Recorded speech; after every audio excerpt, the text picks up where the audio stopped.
अस्सलाम वालेकुम। फैसलाबाद सिटी 41 की खुसूसी नशरियात बड़ी ईद बड़ी खुशियों के साथ। मैं हूं आपका मेज़बान मोहम्मद बिलाल डोगर और मैं हूं नूर। ये ख़ास तौर पे ईद के अयाम आपके साथ गुजारने का मकसद ये होता है कि ये फेस्टिविटी और इसके मकासद जो हैं उनको भी उजागर किया जाए और ख़ास तौर पे इसके अंदर जो तालीमात हैं, जो अहकामात हैं, उनके ऊपर रोशनी भी डाली जाए।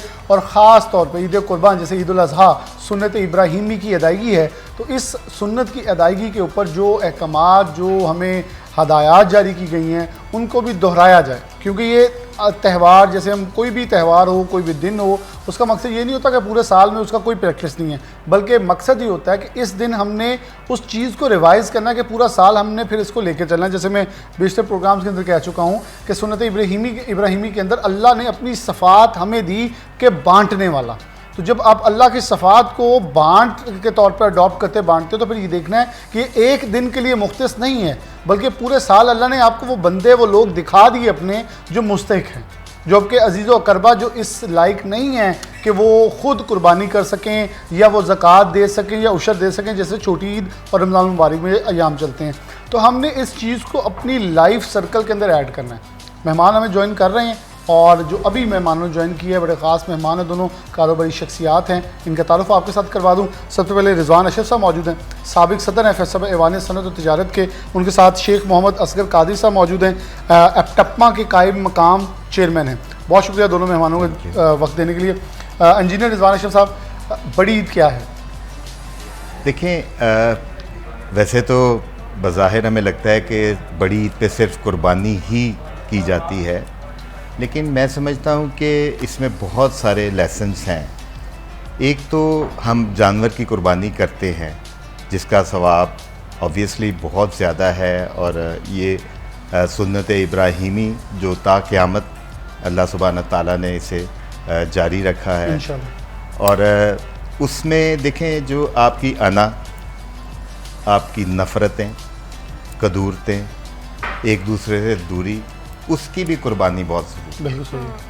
फिर इसार है, आपका लोगों से मोहब्बत का इजहार है, आप लोगों के साथ मिल बैठते हैं।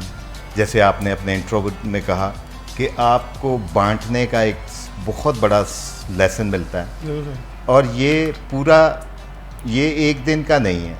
इस्लाम में कोई भी ऐसी प्रैक्टिस, कोई भी ऐसी इबादत नहीं है जो कि सिर्फ उसी टाइम के लिए हो। ये आपके लिए एक ज़ाब्ता हयात होता है। आप इससे मुख्तलिफ़ तरह के लेसन्स लेते हैं, फिर अपनी ज़िंदगी को ढालते हैं उसी सांचे में।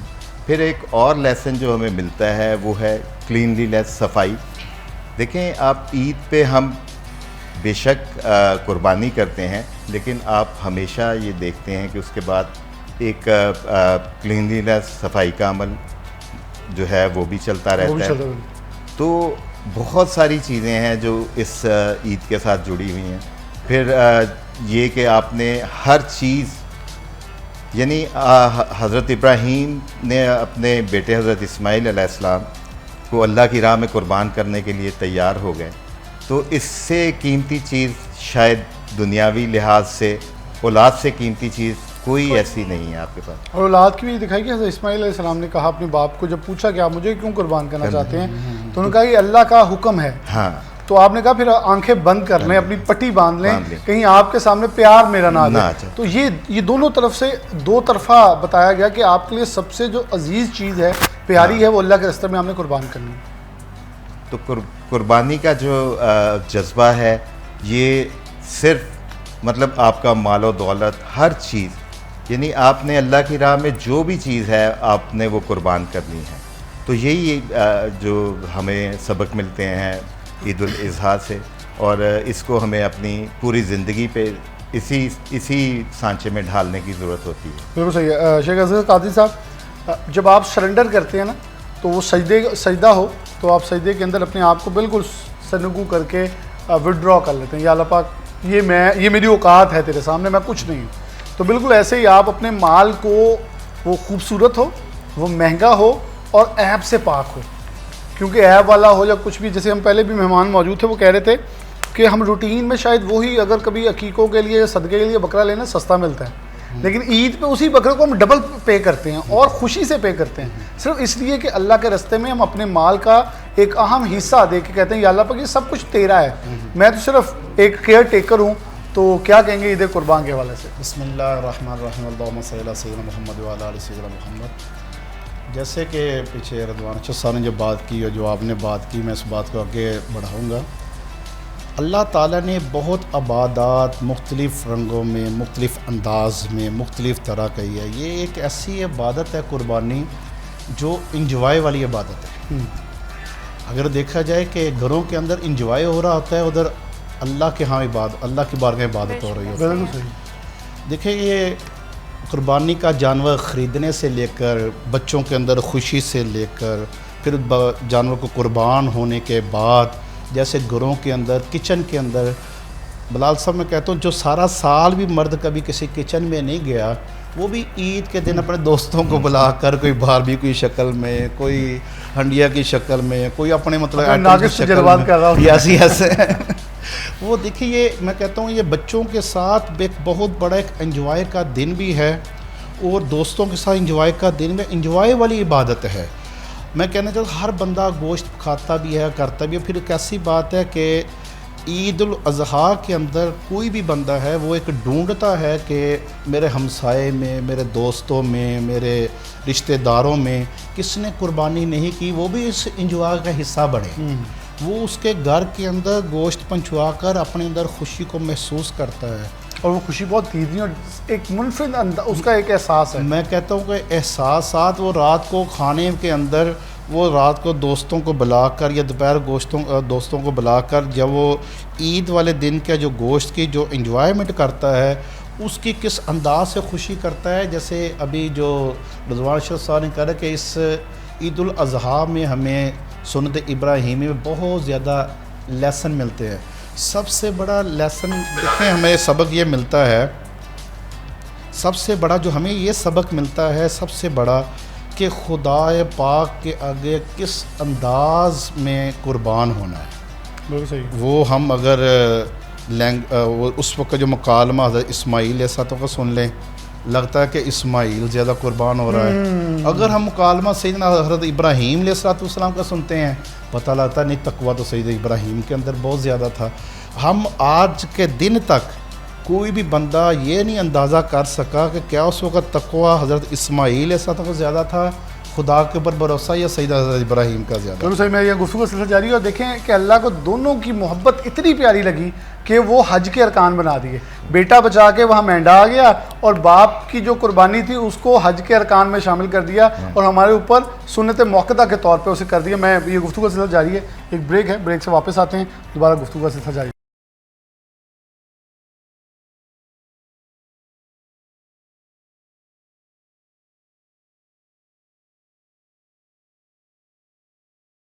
वेलकम बैक नाज़रीन, दोबारा से प्रोग्राम के अंदर खुशामदीद कहते हैं। बड़ी खुशियों के साथ हमारे मेहमान हमारे साथ मौजूद हैं। रिजवान अशरफ साहब हैं और हमारे साथ शेख मोहम्मद असगर कादरी साहब मौजूद हैं। इंजीनियर साहब, मैं दोबारा आपकी तरफ बढ़ूँगा। हम ईद कुर्बान के हवाले से गुफ्तगू कर रहे थे कि जज्बा और ये सारी क्या है आपके नज़दीक, वो पुरानी ईदें, क्योंकि आजकल जेन जी और जेन अल्फ़ा की ईदें हैं, क्या डिफरेंस देखते हैं? देखें, अब सोशल मीडिया का दौर है तो सारी की सारी ईद जो है वो सोशल मीडिया पे ही मनाई जाती है। हम लोग बड़े प्रैक्टिकल थे। जब मैं अपनी बात करता हूँ, बचपन जब मुझे याद आता है तो पहले या तो जानवर बहुत पहले ले लिया करते थे, फिर उसकी बड़ी खिदमत करनी, उसके साथ खेलना, उसे घुमाना, फिर दोस्तों के साथ मुकाबले करने कि ये हमने ये लिया है। फिर एक मुझे बड़ा इंसिडेंट याद आ गया कि हमने बड़ा एक तकड़ा किस्म का जो छतरे हुआ करते थे उस वक्त, वो लिए। वो बड़ा दूध शूध पीता था, बड़ा ज़ोरावर था। तो इसी तरह दोस्तों में लेके घूम रहे थे। तो वो जो हमारे एक दोस्त थे उनका भी एक छतरा था। तो अब हमने कहा यार मुकाबला हो जाए। वो बड़ा सींग सूंग मार रहे थे, तो दोनों ने एक दूसरे से टक्कर लगाई खूब ज़ोर से। तो एक उनमें से गिर गया जो दूसरी तरफ का था। तो ये बड़ी एक ऐसे माहौल होता था, हर तरफ बच्चे बड़ा खुशियाँ मनाते थे और बड़ा उनकी खिदमत करते थे। फिर जब ईद का दिन होना तो बड़े एक सैड मोमेंट बन जाते थे। सम टाइम इतनी आपकी मोहब्बत हो जाती थी, कुर्बानी करते थे। फिर बड़ा इंतज़ार होना कि जी अभी ईद कुर्बान हुआ है जानवर, तो अम्मी ने कहना है कि जी पहले कलेजी फटाफट दें, मैंने वो बनानी है सुन्नत के मुताबिक। हाँ, सुन्नत के मुताबिक। तो वो उसके लिए बड़ी प्रेपरेशन होती थी, फिर इंतज़ार होना, गरम गरम नान आने। तो इस तरह ईद को हम लाइक सेलिब्रेशन थी। अब जेंजीज़ या तो वो मटन या बीफ या तो खाते ही नहीं है, तो अगर खाएंगे तो वो उनके बड़े डिफरेंट रेसिपीज़ हैं, डिफरेंट स्टेक्स हैं, वो तो मुझे तो खैर नाम भी नहीं आते जो बच्चे आजकल नाम लेते हैं कि जी ये, और कहाँ कहाँ का जो है वो गोश्त हो, कोई अंडर कट हो, इस तरह के बड़ी टर्म्स हैं जो बाद में इंट्रोड्यूस हुई हैं। अब जो बच्चे जिस तरह ईद करते हैं तो वो थोड़ा सा एक गैप नज़र आता है कि जैसे एक ट्रांजिशन हुई बाकी सारी चीज़ों में, इसी तरह आपके ईद मनाने के जो रवैये हैं, जो चीज़ें हैं, वो भी बहुत हद तक तब्दील हो गई हैं। तो अब वही बात कि जी कोई ऐसा इवेंट क्रिएट हो कि आपके फॉलोअर्स बढ़ें, आप सोशल मीडिया पे इन रहे हैं, तो उस तरह के इवेंट्स की क्रिएशन में और कंटेंट क्रिएशन जो है वो बड़ा आजकल कॉमन फिनोमेना चल रहा है जेंजीज़ में। तो बाकी जो उसकी रूह है शायद उससे जेंजीज़ दूर होते जा रहे हैं। ईद की जो असल उसका मतलब, अगर हम ईद देखते हैं तो ये सिर्फ गोश्त बांटने का नहीं है, ये तो मोहब्बतें बांटने का एक ज़रिया है, जो हम एक दूसरे के साथ क्लोजनेस होती है, फैमिलीज़ दावतें होती हैं। अभी भी यानी हमारे ये बड़ी प्रैक्टिस है कि बेटियां जो हैं अपने पेरेंट्स के घर ईद वाले दिन बच्चों के साथ ईद मनाने आती हैं। ईद के दूसरे दिन तो ख़ास तौर पे कहा जाता है कि ये सौरियां का दिन है, ये ससुराल डे है। तो वो आपका एक बहुत इंटरेक्शन डेवलप रहता है, आप एक दूसरे से मिलते हैं, फिर नित नए कपड़े, और इसमें एक और भी आपका जो एक मौशी सरगर्मियाँ बहुत मुतहरिक हो जाती हैं। तो ये सारी चीज़ें अलाइंड यानी ये अलाइव रखनी चाहिए हमें, ताकि उससे जो माशरे को जो फ़ायदा होता है समाजी तौर पे, मौशी तौर पे, ये किसी तौर पे कम नहीं होना चाहिए। अगर हम वेस्ट में, मैं काफ़ी टाइम गुजर जाता है जी, वहाँ जितने इवेंट्स हैं वो बाकायदा बनाए जाते हैं ताकि एक इकोनॉमिक एक्टिविटी जो है वो रहे। हर दिन, हर महीना कोई ना कोई उन्होंने कोई डे रखा होता है। तो वो एक्टिविटी हमें तो हमारे मज़हब ने ये सारी चीज़ें दी हैं कि हमें छोटी ईद दी है, रमज़ान दिया है। आपकी बिज़नेस एक्टिविटीज़ बहुत ज़्यादा उससे जो है वो माइक्रो इकॉनमी बहुत बेहतर होती है। अभी देखें आप, कुर्बानी के जानवर हैं, लोग ख़रीद रहे हैं, व्यापारी आ रहे हैं, तो उसकी प्राइस खर्च कर रहे हैं, एक लिक्विडिटी जो है वो सर्कुलेट होगी, उसका मल्टीप्लायर इफ़ेक्ट आएगा। तो ये हमें अपने जेंजीज़ को इन ख़ास इवेंट्स से कनेक्ट करवाने की ज़रूरत है, और हमें उनको इन्हें इन्वॉल्व रखने की कोई ना कोई यानी उनके लिए पुल फैक्टर जो है वो हमें उसमें रखना चाहिए ताकि वो कनेक्ट रहें और इसी तरह हम ईदें मनाते रहें। बिल्कुल सही है। अफजल गाजी साहब, बहुत मेन पॉइंट था रिजवान साहब का कि ये मौशत का भी सर्कल है। मैंने इससे पहले भी कहा था, ये एक साल बाद अल्लाह की तरफ से एमनेस्टी है कि अपने पैसे भी वाइड करो, गुनाह भी माफ़ करो, और अपने आप को एक सिस्टम के अंदर आओ, सिस्टमेटिकली अपने आप को दुरुस्तगी की तरफ लेके जाएं कि एक तो अल्लाह अपनी सिफ़ात देने वाला हाथ दे रहा है आपको, दूसरा वो आपको आइडेंटिफाई कर रहा है कि कौन कौन से लोग, जैसे वो कहते हैं जब भी आप मुश्किल में हो या कुछ ऐसी चीज़, अपने से नीचे वालों को देखो, तो वो नीचे वालों की पहचान भी आपने उन तक पहुँचाना है। और फिर आप सिस्टमेटिकली जो अब चीज़ें ख़रीदें, जैसे हमने कहा पहले भी कि एक बकरा नॉर्मल हमें 80,000 का मिल जाएगा, हम वो 140 का ले रहे होते हैं, एक्स्ट्रा पे कर रहे होते हैं। अच्छा, वो जो शख्स इसे पाल रहा है उसके पास पैसे जा रहे हैं, उसने दोबारा जानवर लेना है, ये पूरी सर्कुलेशन ऑफ मनी है जो शुरू हो जाता है। बेसिकली ये जो कुर्बानी है ये बेसिकली एक तकवे की रूह है, इंसान के अंदर तकवे का आना। जैसे आपने अभी जब पूरी बात जो आपने दोहराई है, जो आपने बड़ा सर्कुलेशन करना माल का, देखा जाए कि कुर्बानी जिसके अंदर माल नहीं उस पर तो फ़र्ज़ है ही, वाजिब है ही नहीं। कुर्बानी वाजिब ही उस पर होती है जिसके पास माल आता है। जब माल आता है, मालदार बंदे का माल, अल्लाह ताला ने कैसा निज़ाम बनाया है, किस तरह कन्वर्ट होकर किसी पालने वाले गरीब के पास या कैटल फार्म के पास, उसके पास भी बंदे कितने काम करते हैं, बहुत बड़ी इंडस्ट्री काम करती है और ये कैटल फार्म की इंडस्ट्री चलती है, या देहातों के अंदर लोग जो पालते हैं उन तक पहुंचती है, करती है। नबी पाक सल्लल्लाहु ताला अलैहि वसल्लम ने हम ये तो बताते हैं कि एक साल 2 जानवर ज़िबा किए, 2 मेंढे ज़िबा किए, लेकिन हम ये भी बताना चाहिए सबको कि नबी पाक सल्लल्लाहु अलैहि वसल्लम 10 साल कुर्बानी की है। आपके हयात तैयबा में 10 मरतबा ईद उल अज़हा आई है, 10 मरतबा कुर्बानी की है। और इसमें जो बड़ी कुर्बानी नबी पाक सल्लल्लाहु अलैहि वसल्लम हज के मौके पर की है, जिसमें आपने 100 ऊँट को ज़िबा किया है, जिसमें 63 नबी पाक सल्लल्लाहु अलैहि वसल्लम अपने हाथों से किए हैं। और उसके बाद जो अगर छुरी थी वो सैयदना मौला अली शेर खुदा के हाथ में दे दी। मैं आपके चैनल की वसासत से लोगों को ये बताना चाहता हूँ जितने मालदार हैं, देखा जाए कि हर बंदे की ज़िंदगी के अंदर इब्राहीम भी है और इस्माइल भी है। हर बंदे की ज़िंदगी में कि कभी उसका माल इस्माइल की शक्ल में है, वो किस तरह उसने कुर्बान करना है। ये ईद हमें ये सबक देती है कि खाली जानवर को ज़िबा करना नहीं, ये पूरे साल के लिए हमारे पास एक सबक है कि आपके पास एक इस्माइल है, वो माल की शक्ल में है, औलाद की शक्ल में है। औलाद अगर गलत रास्ते पे, आपने किस तरह उससे हट कर उसको सीधे रास्ते पर लाना है, उसके लाड़ प्यार में नहीं रहना। यानी हर वक्त आपकी ज़िंदगी में इब्राहीम भी है और इस्माइल भी है। इब्राहीम इस्माइल तो हो गया कि माल की शक्ल में है, और इब्राहीम की शक्ल में है। इब्राहीम इस शक्ल में है कि आप देखो कि आपसे बड़े, आपके बुज़ुर्ग, आपके ख़ानदान के, अपने मामलात ने, आपने कहाँ कहाँ किस किस को क्या क्या इज़्ज़त देनी है, उसका हुक्म मानने में, करने में आपने कौन सा दर्जा रखना है। हाँ, इसलिए कि हमें ईद उल अज़हा का कहला, हमें ये कुर्बानी करना, गोश्त बांटना, ये तो पहले बात हो गई है। ये एक सिस्टम अल्लाह ने बनाया है जिसकी वजह से ये इंजॉय वाली इबादत होती है। इंजॉय वाली इबादत के साथ जो सीखने का मौका मिलता है इस ईद के, जैसे पीछे भी रज़वान साहब ने बताया, इसमें हमें इतने के लेसन मिलते हैं, इतने सबक मिलते हैं। अगर हम देखें तो हर इंसान की ज़िंदगी संवर जाए। हम ये तो देखते हैं कि नमाज कायम करें और ज़कात अदा करें, ठीक है। देखा जाए कि नबी पाक सल्लल्लाहु ताला अलैहि वसल्लम ने फरमाया कि इंसान के पास सबसे हसीन अमल जो है, अमल प्रैक्टिकल अमल जो है, फ़राइज़ के बाद उसके बाद जो अमल ज़िंदगी, अमली ज़िंदगी, वो कुर्बानी है। हम यहीं से बात का सिलसिला यहीं से कंटिन्यू रखेंगे। एक ब्रेक है, ब्रेक से वापस आ रहे हैं।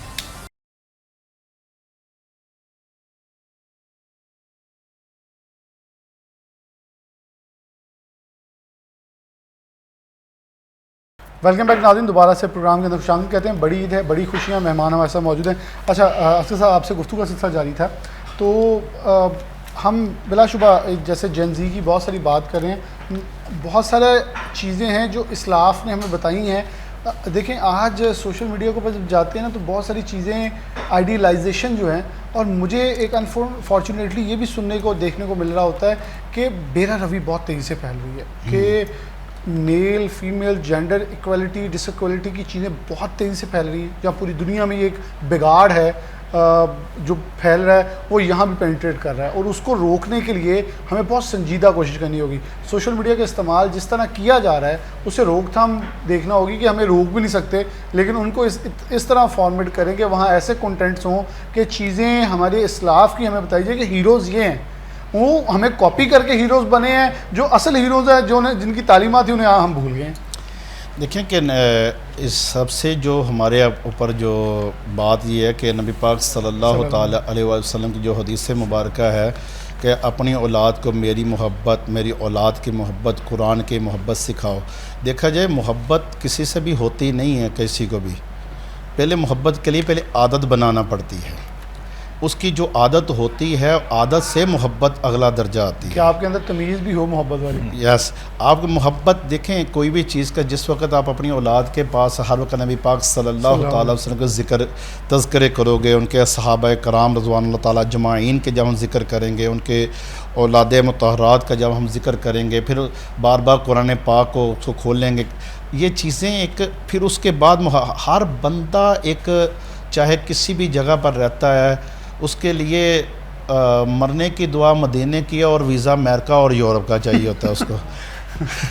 ये ऐसे, सच्ची बात, बिल्कुल सच्ची ये बात। ऐसे नहीं होता। ये बेसिकली तो पहले हमें अंदर अपने शफाफियत लाना पड़ेगी ना। जैसे आप कहते हो औलाद किस तरह, इधर पहले तो इंसान के अपने अंदर शफाफियत आएगी, जिसका वीज़ा चाहिए उधर मरने की दुआ मांगो, फिर इधर उधर नहीं चाहिए। ठीक है, शफाफियत पहले लानी पड़ेगी।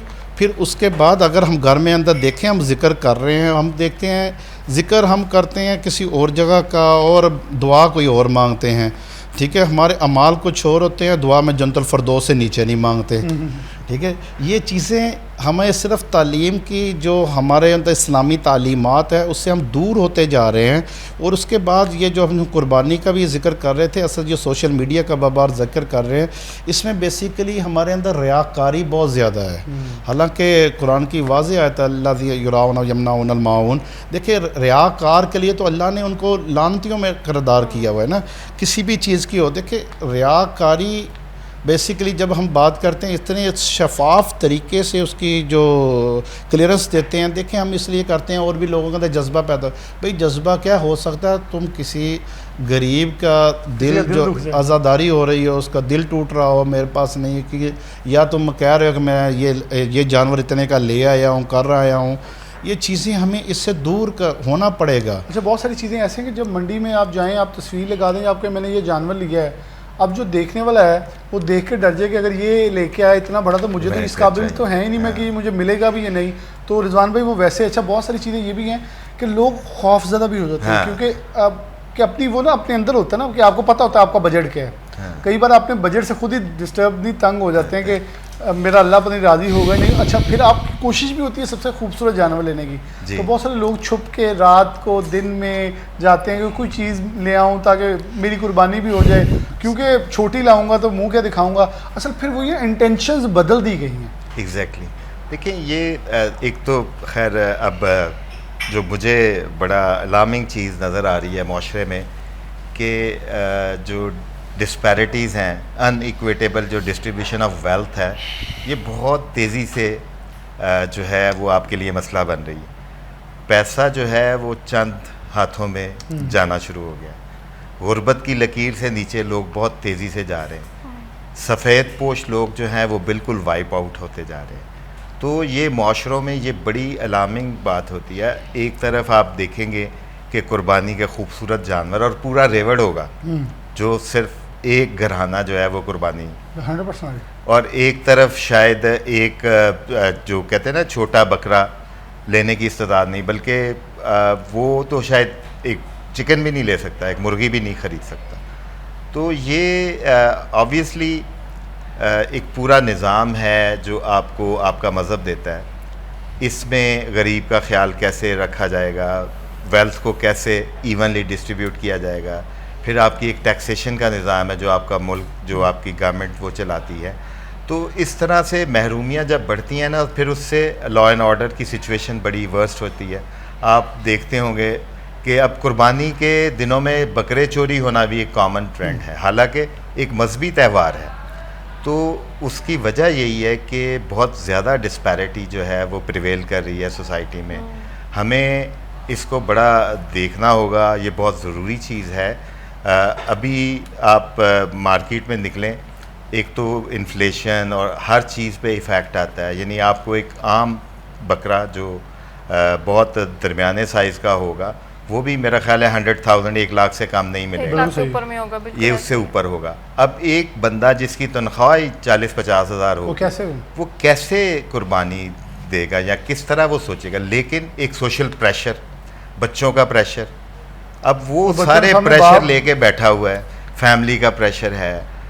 एक वक्त था कि वो चीज़ सस्ती थी, वो अफोर्ड, उसकी अफोर्डेबिलिटी थी, आज उसकी अफोर्डेबिलिटी ख़त्म हो रही। लेकिन कॉन्टीन्यूटी ऑफ जो उसकी एक है लिगेसी की कि जी वो पिछले साल भी किया था, मैंने इस साल भी बकरा करना है, उससे बेहतर करना है, तो उससे बेहतर करना है। तो ये चीज़ें जो हैं ये माशरे में एक इम्बैलेंस क्रिएट करता है। और इसी चीज़ को मैं समझता हूँ कि कुर्बानी से अगर हम रिलेट करते हैं तो बहुत सारे जो हमें सबक मिलते हैं वो इस कुर्बानी में वो हमें ये मिलते हैं कि माशरे में कैसे आपने इक्वालिटी प्रिवेल करनी है, किस तरह आपने इंसानियत का जो आपको सबक दिया गया उसको आपने माशरे तक ट्रांसलेट करना है, किस तरह आपने खिदमत के जज्बे के साथ आपने चलना है।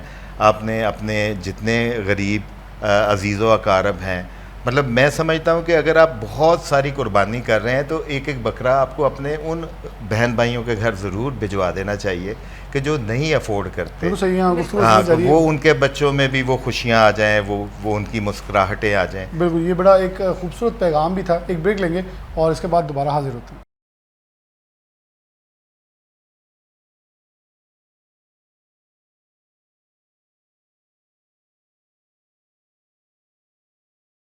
वेलकम बैक नाज़रीन, दोबारा से प्रोग्राम के अंदर खुशामदीद कहते हैं। दोनों साहिबान हमारे साथ जो हैं वो शेख हैं। तो अब बकरे की ना खासियत तो आपने बहुत सारी तारीफ़ें सुनी, लेकिन अब इनसे गोश्त की पूछेंगे। क्यों कहते हैं खुश खुराक या खुश्क खुराक। तो खाने के शौकीन भी बहुत ज़्यादा होते हैं। डिशें मशहूर है जी इनकी। तो वो नलियों वाली कुन्ना हो तो ये बेहतर अंदाज में बता सकते हैं। मैं नाज़रीन को ये भी होगा कि वहाँ बहुत सारी गुफ्तगू हुई है, तो अल्लाह ने हमें तोहफे के तौर पे गोश्त भी दिया है। तो असर कारी साहब ज़रा बताएं आपको कौन सा गोश्त पसंद है? देखें, ये जैसे आपने बोला कि शेख हैं, खाने के भी शौकीन होते हैं। वो जो हमारे बड़े थे ना खाने के शौकीन, वो माशाल्लाह काफ़ी बारे बारे थे। अब सबको डाइट की फिक्र लगी रहती है कि स्मार्ट कैसे दिखना है, स्मार्ट कैसे होना है। बाकी देखिए, गोश्त जो है वो सारा बकरा ही खाने वाला ही होता है, सारा मटन ही होता है। क्योंकि आप कायम मकाम शेर में ना, जिनकी जगह माशाल्लाह वो तो भी हमारे अच्छे वो हमारे बुजुर्ग हैं ना, उनके बाद उनकी औलाद देख लें, वो भी डाइट की तरफ ज़्यादा आ रही है। फ़र्क तो पड़ जाता है, यानी आने वाली जितनी भी नस्ल है सारी डाइट प्लान की तरफ ज़्यादा है। और बाकी देखिए, ये बकरे का गोश्त वगैरह ये तो ईद के दिन होता ही इंजॉय वाली इबादत भी है और खाने को भी मिलता है। और हर बंदा अपने हिसाब से कोई मछलियाँ पाए बनवाता है, कोई जैसे आपने पहले भी जिक्र चाँप का जिक्र कर रहे थे, चाँप्स वगैरह इस्तेमाल बहुत अक्सर घरों में होती है। उसके बाद रान रोस्ट का बड़ा एक शेख बरादरी में ट्रेंड बहुत ज़्यादा है, शुरू से, अब से नहीं है, जब हम बचपन से भी देखते आ रहे हैं। रान रोस्ट लाजमी बनाना है घर के अंदर, जैसे ये ईद के रोज़ फ़र्ज़ है, पता नहीं तो ये नहीं है कि 3 हिस्से मिक्स करके दे, रान पहले लगा रहती है। बकाया साथ साथ जो आजकल जो आगे मेरे बच्चे हैं या सारे बच्चे हैं जो सोशल मीडिया चलाते हैं, वो हर खाने की साजा स्टीक बनाने का बड़ा शौक आ, जो हम ये बना रहे, ये कहीं रह ना जाए। कसाई छुरी फिर एक में स्टीक रह गई। कई बार उलझन होती है यार, हर काम रोका होता है आप लोगों, हर काम रोका होता है। बेसिकली ये देखे, हमें कुछ चीज़ों में कुछ रुकना भी चाहिए, कुछ में होनी भी चाहिए। जो लेकिन एंजॉयमेंट अलग चीज़ है, जिसमें रियाकारी होती है, उसमें हमें ये देखना चाहिए हम जो आज जानवर कर रहे हैं, जो कुर्बानी कर रहे हैं, हम क्या कमेंट्स अल्लाह से लेने हैं या हमने लाइकें खुदा से लेनी है या हम लोगों से लेनी है। अच्छा, वैसे आप काजी साहब, असद साहब फूडी हैं, सिलेक्टिव हैं या जो भी मिल जाए? जी कोई फूडी भी नहीं, कोई सिलेक्शन भी नहीं, जो भी बच्चे करें मैं उनके साथ ही मिल जाता हूँ, उनके साथ जो उनको पसंद है जो वो पसंद कर रहे होते हैं उनके साथ ही उसी की तारीफ ज़्यादा कर लेता हूँ ताकि दोबारा भी मिल जाए। जी दोबारा भी मिल जाए, फिर माहौल भी घर का भी ठीक रहता है। ये अच्छी बात है। क्या खाने में सबसे ज़्यादा? मैं तो जी बहुत शौकीन हूँ खाने का, मुझे इस चीज़ का मुझे पता है। तो अब बकरे के जो है आपने पूछा कौन सा गोश्त ज़्यादा खाते हैं, अगर पल्ले हों और उनके कबाब हों तो क्या बात, हाय हाय। अगर भिंडी तोरी हो, करेले हों और पुठ का गोश्त हो तो क्या मज़ा आ जाता है। देखने वालों को पानी में हमारा भी पानी में आ जाना। अगर सिलेक्टिव पुलाव हो तो सीना हो तो क्या पुलाव में वो कहते हैं ना ऐसी वो आती है जैसे शाइन, उसका क्या मज़ा है। तो इसी तरह अगर कढ़ाई बनानी है तो रान का गोश्त, अब ये ना समझिए कि मैं सारा गोश्त घर ही रख लेता हूँ। मैं मेरा सवाल ये होने लगा कि 3 हिस्सों में से कुछ दे भी दें। तो गोश्त तो खैर क्योंकि हम लोग गोश्त खोर हैं, बीइंग अ मुस्लिम भी एक बड़ा इसकी बहुत सारी स्टडीज़ हैं कि जी ये जो लोग हैं ये जिहाद करते हैं, ये अपनी जान के नजराने भी दे देते हैं। तो बुनियादी तौर पे वजह यही है कि हम लोगों ने अभी गोश्त खोर कौम होते हुए एक सब्ज़ी खोर कौम को हमने कैसे चित कर दिया। तो ये हमारी तो ये बड़ी एक स्ट्रेंथ है ना जी कि हम लोग मटन, बीफ और इस तरह के ये एक कह ले रवायती चीज़ें हैं जो मुसलमान बड़े शौक़ से हमारा ये कल्चर डेवलप होता है और हम लोग सारे मिल बांट के खाते हैं, एंजॉय करते हैं। तो वो अंगीठी की खुशबुएं हों और बारबेक्यू चल रहा हो तो ये तो एक बारबेक्यू खुद ही करते हैं यहाँ पे? हाँ जी, मैं ये पूछना था कुछ बना भी लेते हैं सिर्फ खाते अच्छा? देखें हाँ, नहीं मैं ना वैसे पार्ट टाइम कुक बहुत अच्छा हूँ। अच्छा पहले की ये तरह नहीं हमारे अच्छा, गेस्ट में ये से कोई नहीं ऐसे अच्छा। हैं जिनको आती है तो कुकिंग। कुकिंग में मैं बड़ा अच्छा जो है मेरा कुकिंग का जो कहते हैं टेस्ट बहुत अच्छा है। तो लेकिन मैं कई कभी ईद के मौका पर कोई डिश बना ली, ऐसे कभी निहारी या इस तरह की कोई चीज़ें जो निहारी बड़ी मुश्किल, टफ डिश निहारी बना हाँ नहीं, जो मुश्किल मुश्किल है चीज़ें, बनाना, हाँ बिल्कुल। निहारी बना ली। यहाँ मेरा भाभी तारीफ आप नहीं करते होंगे, वो आपकी तारीफ करती नहीं है। वो मुझे किचन में जाने नहीं देती, मैं इतना ज्यादा वो कहते हैं ना गंद इतना डाल देता हूँ कि बाद में कहती है वो कहते हैं कि पकाना आपने खिलाना तो पा गए। आधे घंटे वाला काम कर लिया, जो 3 घंटे वाला काम है वो बाद में किसने करना है। बहुत शुक्रिया आप दोनों का, बहुत Thank खास you. आपने वक्त दिया। एक नए मेहमान के साथ दोबारा हाजिर होंगे, तब तक के लिए इजाज़त दीजिए। अल्लाह हाफ़िज़।